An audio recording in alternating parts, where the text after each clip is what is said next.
Die Here se guns, dit rus op jou dag.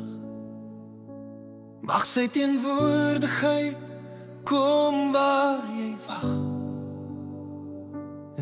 Soms wanneer dinge moeilik raak, voel dit asof ons in die donkerte vasgevang is en die lewe doelloos is.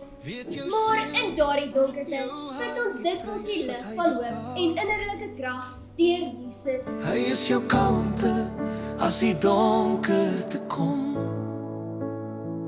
Hy is die veilige hawe, ons ken die naam.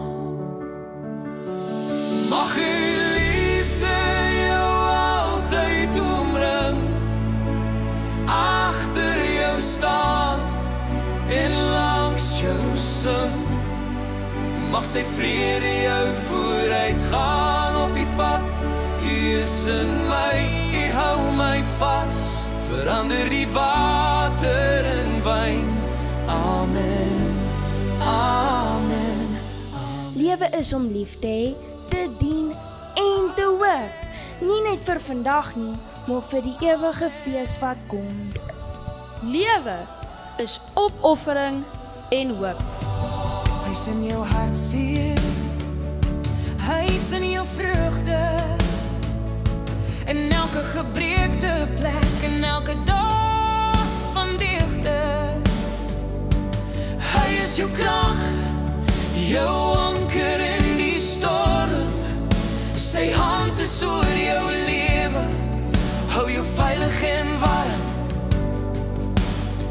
Soos 1000 generasies wat voor u mag staan, so is u belofte, u sal nooit van ons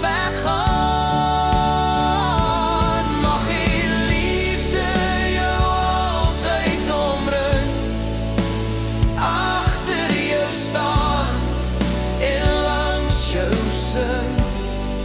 Mag sy vrede jou vooruit gaan op die pad. U is in my, u hou my vas, verander die water in wyn. Amen, amen, amen. Soos Jesus se vraag, 'n pad van marteling en swaar kry wat gelei het na die oorwinning van die dood. Die hemelvaart waar hy 'n ons voorspraak maak. Amen.